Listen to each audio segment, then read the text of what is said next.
की ओर आकर्षित होती है। इस पृथ्वी पर एक ऐसा केंद्र है जो न केवल मानवता की आस्था और भावनाओं को बल्कि उनकी आत्मा की गहराइयों को भी अपनी ओर खींचता है। महाकुंभ क्या है वह शक्ति जो हम सबको एक सूत्र में बांधती है? उत्तर है गंगा।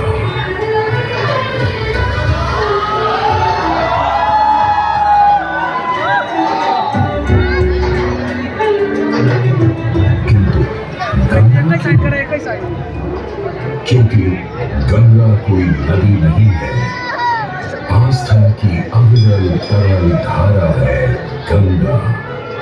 विश्वासों की वाहिनी, संस्कृतियों की सरिता है गंगा। और इस स्थान पर, इस प्रयागों के राज में श्वेत रंगा गंगा का संगम होता है अपनी दो बहनों श्यामल वर्ण यमुना और अदृश्य सरस्वती से। और इस त्रिवेणी संगम के कारण ही यह जगह इतनी महत्वपूर्ण हो जाती है। गंगा के उद्गम के बारे में जो पौराणिक कथा प्रचलित है वो बड़ी ही रोचक और मनमोहक है। तो आइए क्यों न आज हम आपको गंगा अवतरण की कहानी सुनाने दिखाएं।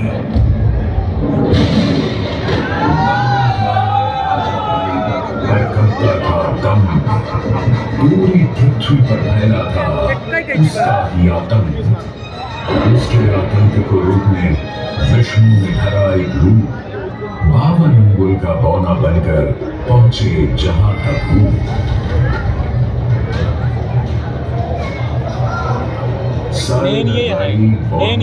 पर हंसे, पर बाली ने जब उसे दान मांगने को कहा तो उसने कुटिया बनाने को केवल 3 पग भूमि मांगी। पर जब बौने ब्राह्मण ने भूमि नापनी शुरू की तो जैसे पूछा लिया गया। वामन ने पहले पग में पूरी धरती नाप ली और अगले कदम से स्वर्ग। ब्रह्मा जी ने भगवान विष्णु के चरण होकर उस जल को अपने कमंडल में भर लिया। और अब वामन अवतार ने अपना तीसरा पग बलि के सिर पर रख उसे पाताल लोक भेज मुक्ति दे दी।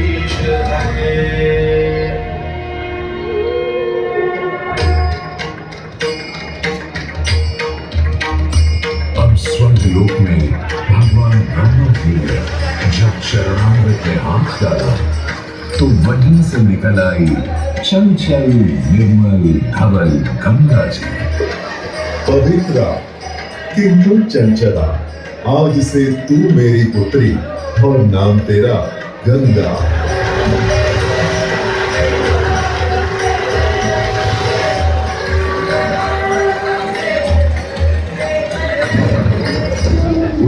कुछ समय बाद सतयुग में इक्ष्वाकु कुल के सूर्यवंशी राजा सगर ने सारे संसार को जीतने के लिए एक अश्वमेध यज्ञ का संकल्प किया।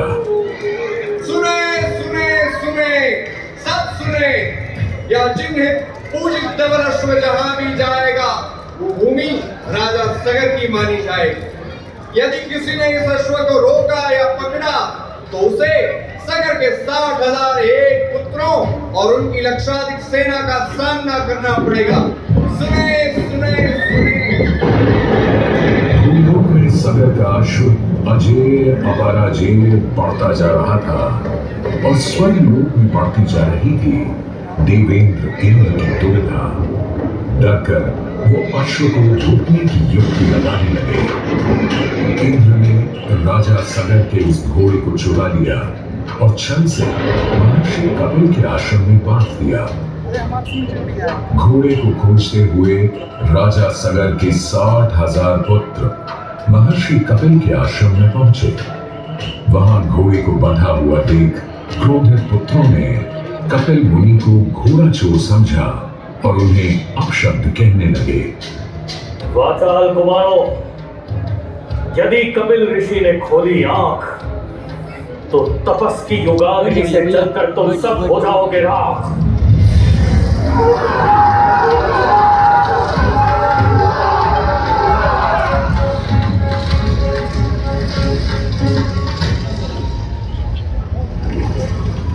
उधर सगर थे चिंतित, न अश्व का पता था न पुत्रों का कोई समाचार। पिता का दुख देख पुत्र अंशुमन चल पड़े खोज पर। जब महर्षि कपिल के आश्रम पहुंचे तो देखा अश्व को और साथ ही अपने 60,000 भाइयों की भस्म को। महर्षि से की क्षमा याचना और पूछा तर्पण का उपाय। तुम्हारे भाई थे घमंडी, अविवेकी और अभिमानी। भस्म कर दिया उन्हें मैंने, जो उन्होंने मेरी नहीं मानी। गंगा जल, केवल गंगा जल ही दे सकता है मुक्ति उन्हें, जो भस्म हुए तुम्हारे परिकर। अंशुमन को अपने भाइयों के तर्पण के लिए गंगा को लाने का बहुत मन था, किंतु किसी को राजधर्म भी तो निभाना था और राज भी चलाना था। देखते देखते 7 पीढ़ियां गुजर गईं, पर 7 पीढ़ियों के बाद समय आने पर राजकुमार भगीरथ ने राजा बनने से साफ मना कर दिया।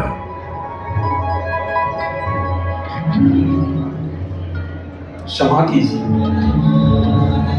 क्या ये आवश्यक है कि राजा का बेटा ही राजा बने?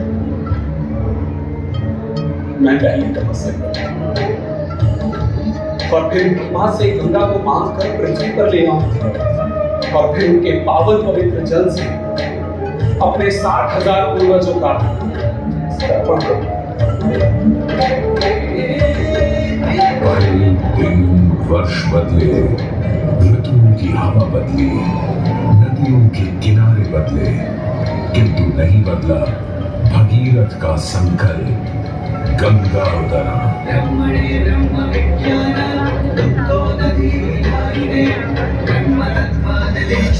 पुत्र भगीरथ, हम तुम्हारे तप से प्रसन्न हैं।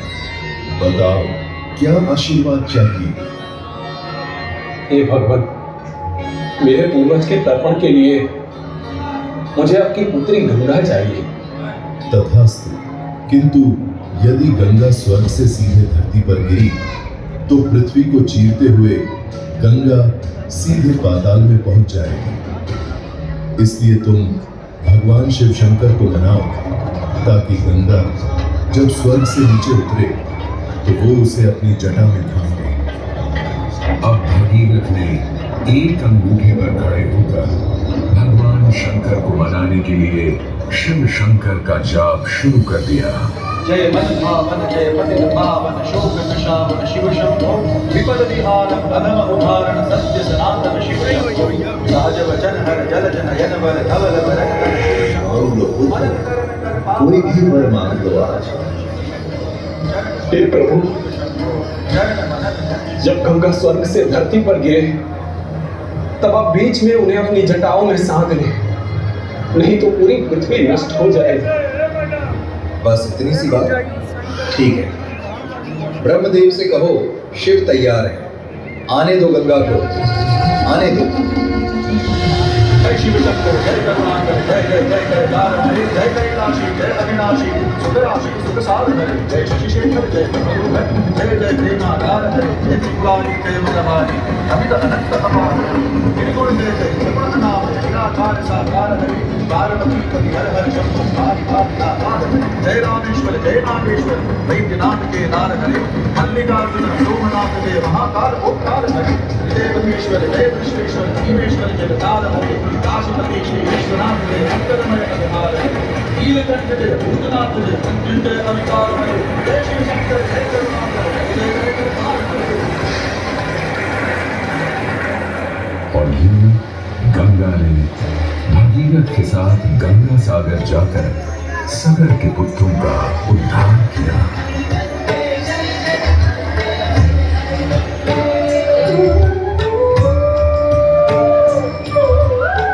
साथ ही वह भारत की सबसे महत्वपूर्ण नदी बन गई, जिसका भारत के जीवन में धार्मिक, आर्थिक, सामाजिक, ऐतिहासिक अभिदान अमिट है।